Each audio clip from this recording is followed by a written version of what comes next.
नमस्कार, मी आशिष VCN न्यूजच्या मराठी बातमीपत्रात तुमचं स्वागत करतो। बघूयात बातम्या विस्तारित स्वरूपात।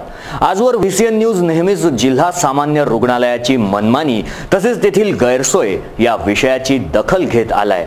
तरीही हे सुस्त प्रशासन व कामचोर अधिकारी सुधारण्याचं नावच घेत नाहीये। तर आज तुम्ही पाहणार आहेत जिल्हा सामान्य रुग्णालयामध्ये कशा प्रकारे घाणीचं साम्राज्य पसरलंय। अमरावती जिल्ह्यातील सर्वात मोठं व महत्त्वाचं जिल्हा सामान्य रुग्णालयामधील म्हणजेच इरविन रुग्णालयाचा VCNच्या कॅमेऱ्यातून बघा कसा चाललाय भोंगळ कारभार। शहरातीलच नव्हे तर संपूर्ण जिल्ह्यातून ग्रामीण भागातून रुग्ण जिल्हा सामान्य रुग्णालयात उपचाराकरता येतात। हे रुग्णालय शासकीय असल्यामुळे इथे रुग्णांना वैद्यकीय उपचाराचा खर्च हा फार कमी येत असल्यामुळे मुख्यतः गोरगरिबांची या रुग्णालयात जास्तीत जास्त वर्दळ बघायला मिळते। मात्र या रुग्णालयात प्रवेश करतानाच बघा रस्त्याच्या मधोमधच हा भला मोठा खड्डा। किती अडचण जात असेल या चेंबरमुळे ॲम्ब्युलन्स चालवताना। आता इरविन रुग्णालयाच्या आतील भिंत बघा किती छान रंगवली आहे। असं वाटतंय ही भिंत म्हणजे थुंकडाणी तर नाही ना। काय बोलावं इथल्या साफसफाई बद्दल। कदाचित स्थानिक प्रशासनाला हे माहीत असेल म्हणूनच तर त्यांनी सुद्धा या भिंतीला कथ्था रंग लावलाय, तो म्हणजे केवळ आपला कामचुकारपणा दाबण्यासाठी। हा बघा बोल्ड लावण्यात आलाय, यावर स्पष्ट लिहिलंय की इथे कोणीही धूम्रपान करू नये, केल्यास 200 रुपये दंड देण्यात येईल। मात्र खरंच किती लोकांकडून हा दंड या सुस्त प्रशासनानं वसूल केलाय देव जाणे। हा आहे सिटी स्कॅन विभाग। लोकांना सांगावं लागतं इथे येताना आपली पादत्राणे बाहेर काढावी म्हणून। या स्वच्छ विभागाची ही बघा बाहेरील भिंत। आता हे बघा रुग्णांना व अपंगांना रुग्णालयात दुसऱ्या मजल्यावर जाण्यासाठी लावलेली लिफ्ट, जी की आज शोभेची वस्तू झाली आहे। गेल्या कित्येक दिवसांपासून ही लिफ्ट बंद असल्याची बतावणी रुग्ण व त्यांचे नातेवाईक करतायत। आता हा आहे बालरोग विभाग, म्हणजे उगवत्या भारताचं भविष्य। जाणून घेऊया या विभागाबद्दल। इथे जाताना मार्गात किती घाण पसरली आहे बघा। काय परिस्थिती आहे या जिल्हा सामान्य रुग्णालयाची। हे रुग्णालय शासनानं जनतेच्या उपयोगासाठी व त्यांच्या सुविधेसाठी बनवलंय। आज इथेच जन्म घेणारा बालक हा पुढे चालून तरुण, नंतर या देशाचा नागरिक बनणार आहे। या घाणीमुळे याच्यावर काय परिणाम होतील।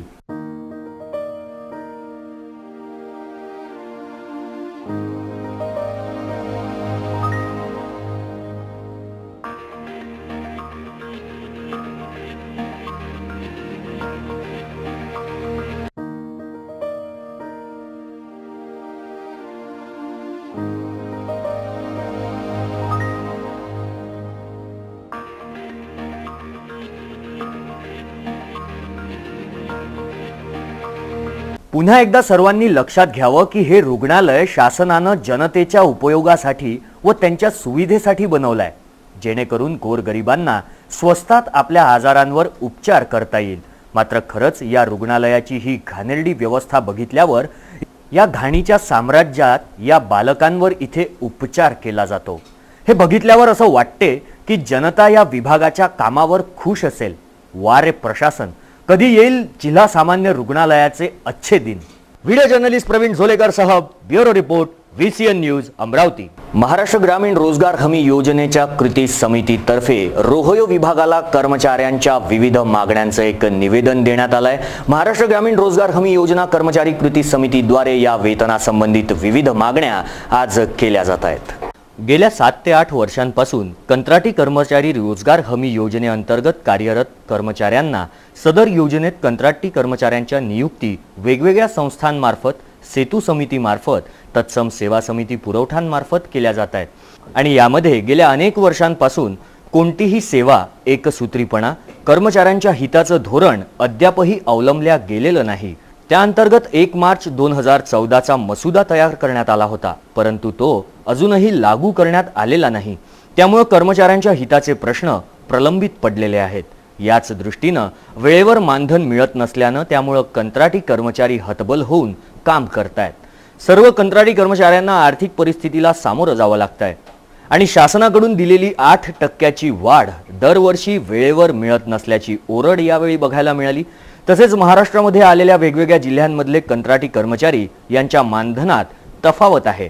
संपूर्ण नियुक्तीच्या वेळेला दरवर्षी नवीन प्रक्रिया राबवली जावी, ज्यामध्ये परत आदेश देण्यास काहीतरी आर्थिक बाब समोर करून त्याची पूर्तता झाल्यास त्यांना पूर्ण नियुक्तीचे आदेश देण्यात यावे, या मागणीने जोर धरला। या सर्व बाबींकडे शासनाचं लक्ष वेधण्याकरता संपूर्ण महाराष्ट्रात कर्मचाऱ्यांनी एक छत्री धोरण अवलोकन सद्यस्थितीत सर्वांना सेतू समिती मार्फत वा राज्य निधी असोसिएशन मार्फत आदेश देण्यात यावे व देण्यात येणारे मानधन वेळेवर देण्यात येईल असं नियोजन करावं। दिनांक 21 ऑगस्टच्या शासन निर्णयानुसार प्रवास भाडे व भत्त्यात वाढ करण्यात यावी।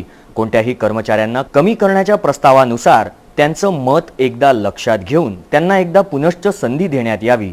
तसेच वरील मागण्यांनुसार अजूनही मानधन न मिळालेल्या व इतर मागण्यांसह 1 ऑगस्ट रोजी संपूर्ण तहसीलदार व गटविकास अधिकारी यांना धरणे आंदोलनाचं निवेदन देऊन वरील मागण्या पूर्ण होईस्तोवर संपूर्ण महाराष्ट्रभर धरणे आंदोलन करण्याचा इशारा देण्यात आलाय। हे निवेदन आज माग्रा रोहयोग कर्मचारी कृती समितीतर्फे रोजगार हमी योजना विभागाला देण्यात आलाय। आमच्या इथं आज कलेक्टर कार्यालयावर सर्व लोकांनी एक निवेदन प्लस एक दिवसीय ठिय्या आंदोलन या स्वरूपात आम्ही आज मंडप बंद पुकारला आहे। सर्व जिल्ह्यामध्ये आज जितके पंचायत समिती आणि तहसील कार्यालय जिथं आज आपल्या हे चालू आहे म्हणजे कामं चालू आहेत DGSचे त्या ठिकाणी आम्ही सर्व आज बंद पाळत आहे। प्रत्येक ठिकाणी आम्ही त्या गोष्टीसाठी पाठपुरावा केला असेल तरी पण कुठलाही अधिकारी व वरिष्ठ कार्यालयातून असे कुठलेही आमच्या जेवढे काही रोजगार हमीमध्ये जे काम करत आहेत त्या लोकांना कुठल्याही प्रकारचं आतापर्यंत मागण्या हे काही मंजूर झालेल्या नाही आहे। पेमेंट ह्या 3 ते 4 महिन्यापासून मिळत नाही आहे। त्यांना ना सुट्टी आहे ना त्यांना कुठल्या प्रकारच्या सेवा सवलती आहे इतर कर्मचाऱ्यांप्रमाणे। अशा ठिकाणी सगळ्या गोष्टी काम करत असताना कुठल्याही गोष्टी या लोकांना आतापर्यंत काही यांचे नियोजन झालेलं नाही आहे। शासनाने प्रत्येक वेळेस या गोष्टीला पाठपुरावा करायला पाहिजे पण कधी कोणी पाठपुरावा केला नाही आहे। वळूयात पुढच्या बातमीकडे। आम आदमी पार्टीद्वारे महाराष्ट्र शासनामधील भ्रष्ट मंत्र्यांचा राजीनामा घेण्याच्या मागणीसह जिल्हाधिकाऱ्यांना निवेदन देण्यात आलंय।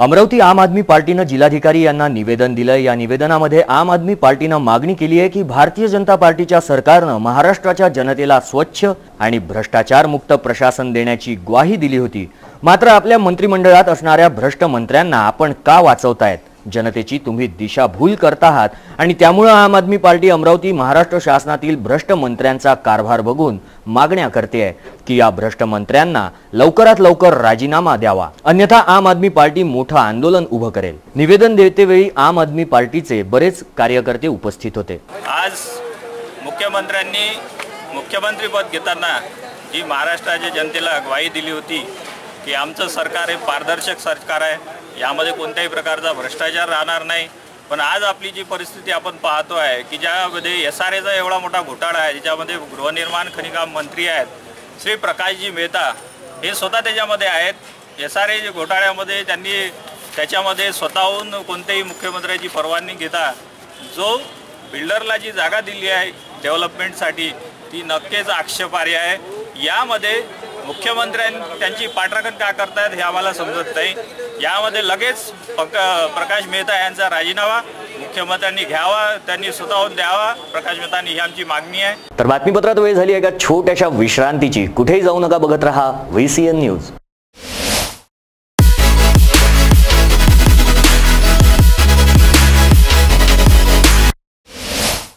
विश्रांतीनंतर मी आशिष पुन्हा एकदा तुमचं स्वागत करतो। वळूयात पुढच्या एका मोठ्या बातमीकडे। पुन्हा एकदा खुलासा झालाय शहरातील भोंगळ कारभाराचा। गेल्या 8 महिन्यांअगोदर तयार करण्यात आलेल्या रस्त्याचा VCNच्या कॅमेऱ्यातून बघा काय झाली आहे दुर्दशा। 2 दिवसांच्या पावसानं संपूर्ण गिट्टी ही उघडी पडलेली दिसते, तर नगरसेवकांना स्वतःच्याच घरासमोरील गड्डा बुजवायला वेळ नाही तर प्रभागात काय लक्ष देतील? अमरावती शहरातील विकसित कार्याच्या मागे संपूर्ण महानगरपालिका प्रशासन PWD विभाग लागलेला दिसतंय। अमरावतीमधील सर्वच महत्त्वाच्या रस्त्याचं काँक्रिटीकरण सुरू आहे, त्यामुळे शहरातील नागरिक त्रासून गेलेले दिसतात। मात्र तरीही जनता हा त्रास सहन करते आहे। याचं कारण एवढंच की या विकसित कामांमुळे शहराला चांगले रस्ते दिसतील, मात्र हे अर्धसत्य आहे। आता बघा, अमरावतीच्या मुख्य चौक राजकमल या ठिकाणापासून गांधी चौकापर्यंत महानगरपालिका रस्त्याचं काम करते आहे, त्यामुळे हा रस्ता रहदारीसाठी बंद करण्यात आलाय। आता हे बघा, राजापेठ चौकातील चालू असलेल्या उड्डाण पुलाचं कार्य। या कार्यामुळे नागरिकांना आपली वाहने चालवताना किती त्रास होतोय, मात्र जनता शांत एवढ्यासाठीच आहे की शहराचं विकास कार्य सुरू आहे। मात्र हे बघा या रस्त्यावरील खड्डे. तुम्ही चांगले रस्ते सध्या नाही देऊ शकत तर कमीत कमी हे खड्डे तर बुजवण्यात यावे, जेणेकरून नागरिक आपली वाहने व्यवस्थितरित्या चालवू शकतील. या रस्त्याने वाहन चालवताना अक्षरशः सर्कस करावी लागते आहे.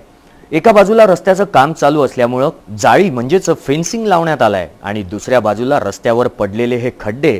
कसे काय चालवणार या रस्त्यावरून वाहन? आता हे ट्रॅफिक पोलीस काय लोकांना शिस्त शिकवतील या रस्त्यावर उभं राहून? आता हे सर्व कार्य विकासाच्या नावाखाली दबतंय.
मात्र 8 महिन्यांअगोदर तयार झालेला हा आहे राजापेठ ते अंबादेवी मार्गाचा रस्ता.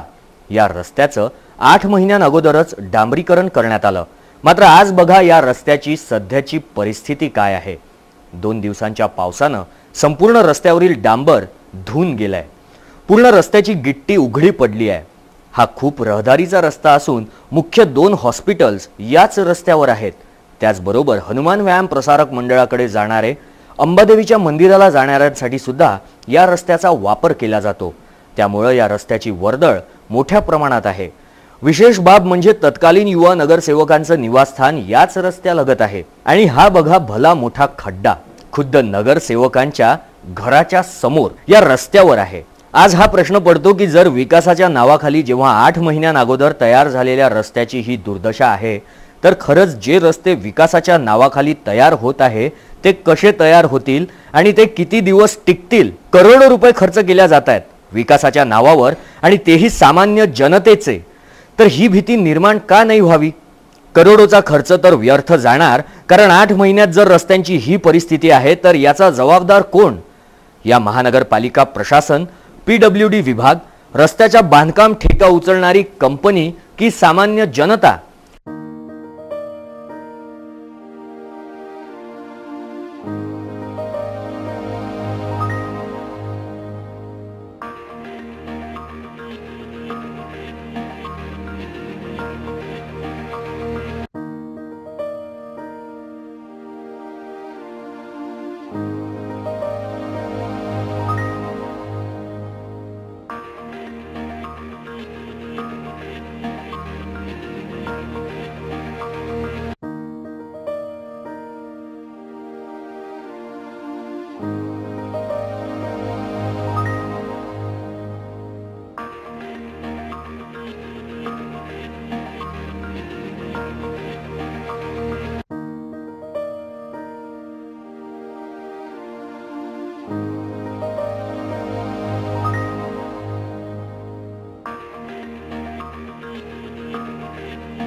खरंच यालाच म्हणायचं का अच्छे दिन?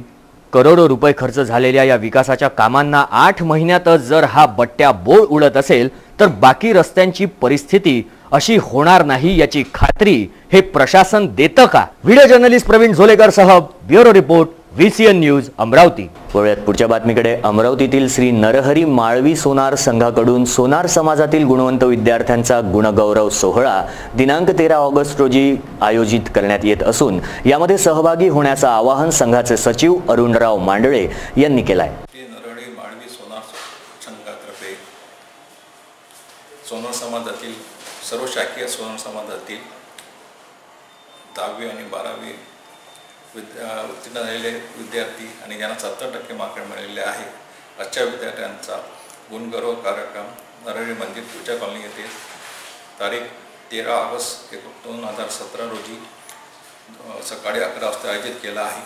तरी समाजातील सर्व 70%च्या वर मार्क मिळालेल्या विद्यार्थ्यांनी नरहरी मंदिर पूजा कॉलनी येथे अर्ज करावेत किंवा तिथे संपर्क करावा।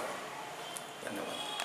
वळूयात पुढच्या बातमीकडे। पोलीस आयुक्तांद्वारे पोलीस कर्मचाऱ्यांच्या 10वी व 12वी मधील उत्तीर्ण पाल्यांचा सत्कार करण्यात आला असून यावेळी पाल्यांना आयुक्तांनी मोलाचं मार्गदर्शन केलंय। दिनांक 4 ऑगस्ट रोजी पोलीस आयुक्तालय अमरावती शहर तर्फे पोलीस अधिकारी व कर्मचारी यांच्या पाल्यांनी इयत्ता 10वी तसेच 12वी मध्ये 90% जास्त गुण प्राप्त केले आहेत अशा 19 गुणवंत विद्यार्थ्यांचा सत्कार समारंभ पोलीस कवायत मैदान अमरावती शहर इथे आयोजित करण्यात आला।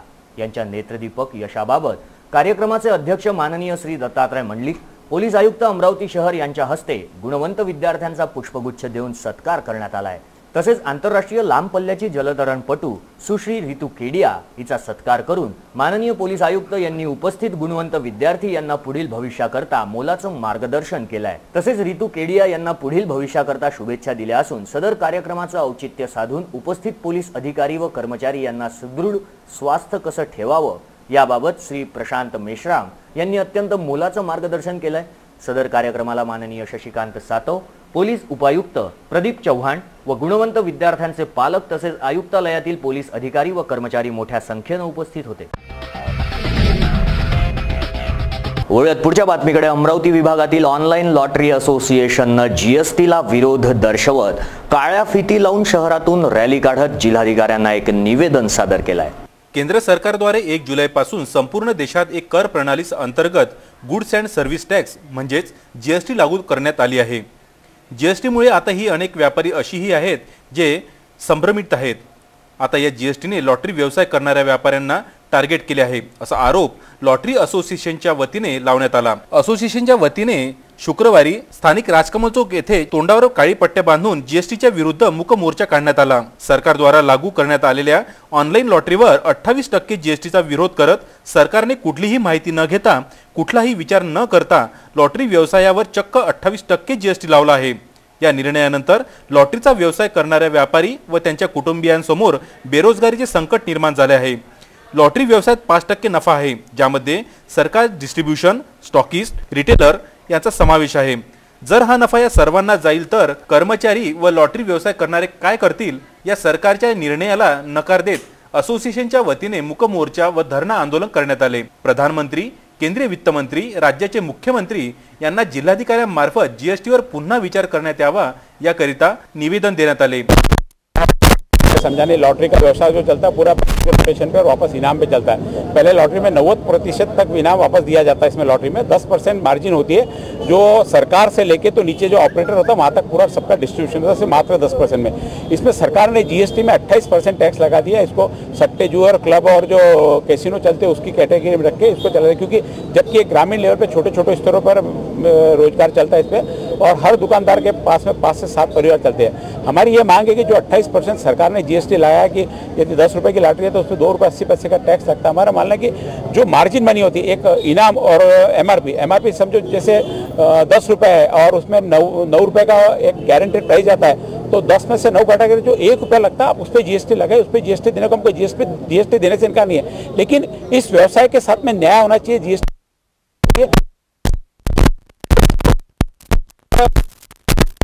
कमीशन इनका रिटेल को कमीशन, लेकिन जो ग्राहक को इनाम मिलता था, ग्राहक का पैसा पूरा खत्म होते चल जाता है। ऐसे में ग्राहक की खत्म हो जाएगी। जो धंधा महाराष्ट्र का पहले 20 से 25 करोड़ का था, आज 2 से 3 करोड़ पे समेट के रखे। यदि महीने भर तक ऐसी चला तो पूरा धंधा खत्म हो जाएगा। जितने भी लॉटरी के महाराष्ट्र में दुकानें सभी बंद होने के कगार पर आ जाएगी और इससे बेरोजगारी बढ़ेगी।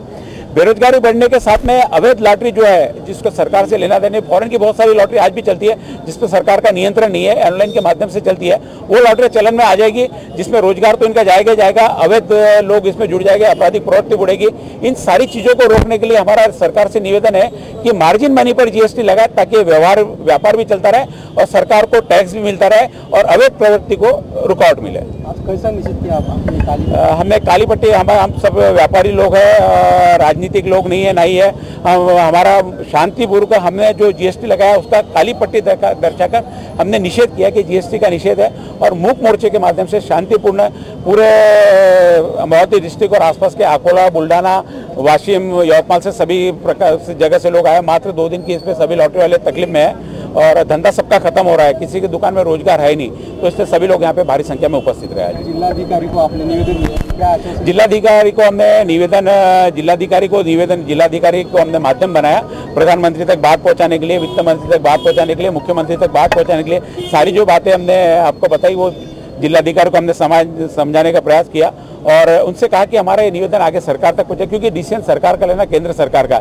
जिलाधिकारी आगे बात रख सकता है, वो हमने उन्होंने लिया कि हम लोग अभी इमीडिएट फैक्स के द्वारा मेल के द्वारा उनको भेज देंगे। क्या रणनीति आगे की रणनीति? यदि जीएसटी कम नहीं हो तो रणनीति हमारी नहीं, सरकार की रणनीति रही। ये धंधा बंद हो जाएगा, सभी बेरोजगार हो जाएंगे, सबको अपना अपना धंधा ढूंढना पड़ेगा, किसी को रोजगार मिलेगा नहीं मिलेगा तो फिर जैसे लोग आत्महत्या करते हैं वो ये लोग भी उस टाइप की कोशिश कर सकते हैं। तो ये सारी चीजें ना हो और ये लोग जो अभी रोजगार इज्जत से सबसे ईमानदारी का धंधा, लॉटरी का धंधा, एक भी इसमें बेईमानी नहीं होती, किसी प्रकार का इसमें 2 नंबर का धंधा नहीं होता। ऐसे धंधे को यदि सरकार सपोर्ट नहीं करती तो ये लोग रोजगार होंगे और बेरोजगार लोग क्या करते हैं ये किसी को बताने की जरूरत नहीं है। यावेळी चंदू सोजितिया, विजय जैन, विजय ठाकूर, पवन लोनारे, गजानन सोनोने, रोहित गुप्ता, गोविंद साहू प्रामुख्याने उपस्थित होते। त्याचबरोबर लॉटरी व्यावसायिक व कर्मचारी सुद्धा उपस्थित होते। वळूयात पुढच्या एका मोठ्या बातमीकडे। पाकिस्तानमधील एका वृत्तवाहिनीवर चालवल्या गेलेल्या बातमीनं सध्या सोशल मीडियावर धूम केली आहे। जनतेची दिशाभूल करत भारतावर आरोप करण्यात येत आहेत आणि ही बातमी दुसरी तिसरी कुठली नसून अमरावतीमधील नावेदच्या मृत्यू प्रकरणात संबंधित आहे। यावर आयुक्त दत्तात्रय मंडलिक यांनी आपली प्रतिक्रिया दिली आहे। मात्र पहिले सुरुवातीला बघूयात की नक्की ही बातमी काय आहे। वेलकम बैक नाजरीन। बगैर अब किसी तमहीद के ये एक ऐसा वाकया है जिस पर एनालिसिस होना ज़रूरी है और ये मसला इंसानियत का मसला है। लोग ये कहते हैं कि पाकिस्तान में तो ये नहीं हुआ, ये भारत के मसाइल हैं, पाकिस्तानियों का इससे क्या लेना देना। लोगों की ये भी एक राय है और सोशल मीडिया पर इस तरह के कमेंट्स मौजूद हैं। लेकिन पाकिस्तानियों को ये सोचना चाहिए कि जिस इस्लाम के नाम पर ये मुल्क वजूद में आया है वही इस्लाम ये सिखाता है कि मुसलमान एक जिस्म की मानिंद है और अगर जिस्म के किसी भी हिस्से में ज़रा सी भी तकलीफ हो तो पूरा जिस्म उस तकलीफ से लरज उठता है। ये एक ऐसे मुसलमान की कहानी है जो खुद को भारतीय मानता था, भारतीय कहने पर, इंडियन कहने पर फख्र महसूस करता था। इंडिया के लिए उसने टाइटल्स जीते, बॉडी बिल्डिंग के अंदर उसने चैंपियनशिप जीती। नवेद पठान नामी इस शख्स को 18 जुलाई 2017 शाम 6:15 बजे जिम से निकालकर जिस बेदर्दी से आरएसएस के लोगों ने, बीजेपी से ताल्लुक रखने वाले लोगों ने और इन इंतहा पसंद हिंदुओं ने कत्ल किया, बल्कि ज़िबाह किया, नाकाबिले बयान वो तमाम तर चीज़ें हैं। और वीडियो तो हम दिखा ही नहीं सकते जो सोशल मीडिया पर वायरल हो चुकी। लेकिन एक चीज़ साबित हो गई कि भारत एक इंतहा दर्जे का इंतहा पसंद मुल्क है और पूरी दुनिया में ऐसा कोई मुल्क नहीं होगा जो इस लेवल पे जाके इंतहा पसंदी करता होगा। अमरावती शहराच्या हद्दीमध्ये नागपूर गेट पोलीस स्टेशन आहे। त्या ह्या पोलीस स्टेशनच्या हद्दीमध्ये जिम्नॅशियम चालवलं जातं आहे आणि त्या जिम्नॅशियममध्ये विशेषतः रेसलिंगची प्रॅक्टिस किंवा एक्झरसाईज केल्या जातात आणि त्या ठिकाणी मुलं पण तयार केले जातात, एक्झरसाईज करून रेसलर बनवले जातात त्या ठिकाणी। असाच एक या हद्दीमध्ये एक जमील नावाची व्यक्ती आहे, त्याची जी जागा आहे आणि या जागेवर रहीम खान या नावाने मागच्या वर्षापासून जिम चालवलेली आहे आणि या जिम चालवताना तो त्याचा इन्स्ट्रक्टर म्हणून चालवतो आणि त्यांच्याकडे काही त्या परिसरातली मुलं रेसलिंगच्या प्रॅक्टिससाठी किंवा ट्रेन होण्यासाठी येत असतात। असं चालू असताना त्या जिमचा जे कॉन्ट्रॅक्ट आहे जमीलसी यांनी रहीमने केलेलं कॉन्ट्रॅक्ट हे 31 जुलै 2017ला संपणार होतं आणि संपल्यानंतर जमीलचा असा विचार होता की पुन्हा कंटिन्यू रहीमला ते द्यायचं नाही आहे, त्याच्याऐवजी दुसरा डिमांड करणारा हा जो नावेद इक्बाल म्हणून आहे, नावेद इक्बालने सुद्धा त्याची डिमांड केली आणि जमीलला सांगितले की मी इथून पुढे ती जिम चालवतो, माझ्याशी कॉन्टॅक्ट करायचं। आता हा विषय झाल्यानंतर याचा मूळ जो चालवणारा रहीम आहे, रहीम आणि नावेद यांच्यामध्ये भांडणे सुरू झाली आणि होत असताना भांडणे विकोपाला गेलं आणि मला नाही तर तुला नाही अशी थोडक्यामध्ये ही असते। एक इन्स्ट्रक्टर आणि एक त्याचा शिष्यच आहे, नावेद हा शिष्य। अशा परिस्थितीमध्ये रहीमने आपले 2, 3, 4 साथीदार आपले बरोबर घेतले आणि त्या दिवशी 18 जुलैला त्याच परिसरामध्ये त्याला स्टॅप केलं आणि त्याचा त्यामध्ये मर्डर झाला। त्यामध्ये नावेद इक्बाल जो पुढे 1 ऑगस्टनंतर ती जिम चालवण्यासाठी घेणार होता तो त्याच्यामध्ये मर्डरमध्ये मयत झाला आणि जो पूर्वीचा इन्स्ट्रक्टर ते जिम चालवत होता रहीम खान हा त्यातला एक मुख्य आरोपी आहे आणि ह्या आरोपी आणि त्याचे सहकारी यांनी हा गुन्हा केलेला आहे त्यामध्ये आरोपींचे नावं आहेत रहीम खान, मोहसिन खान, अयूब खान, जिशान अहमद आणि अलिशान फारूक असे हे 5 आरोपी आहे. यापैकी 4 आरोपी घटनास्थळाचे आहेत आणि एक आरोपीने काही त्यातला महत्त्वाचा पुरावा नाहीसे केला म्हणून त्यातला एक आरोपी. अशा रीतीने 5 आरोपी अटक त्याच वेळेला साधारण 2 दिवसामध्ये आरोपी अटक केलेले आहेत आणि ते सर्व आरोपी जेलमध्ये आहेत. तर हे होतं आजचं मराठी बातमीपत्र. मराठी बातमीपत्रात वेळ झाली आहे इथेच थांबण्याची. तुम्ही तुमच्या समस्या किंवा तुमचे प्रश्न आमच्यापर्यंत पोहोचवू शकता. आमचा पत्ता आहे रायली प्लॉट, पहिला माळा, चिठोरे कॉम्प्लेक्स, सतीधाम मंदिर रोड, अमरावती. किंवा तुम्ही आमच्याशी थेट संपर्क करू शकता स्क्रीनवर दिलेल्या नंबर्सवर. तर विदर्भाशी जुळलेले ज्वलंत प्रश्न तसेच बिनधास्त आणि बेधडक बातम्यांसाठी बघत रहा VCN न्यूज. नमस्कार.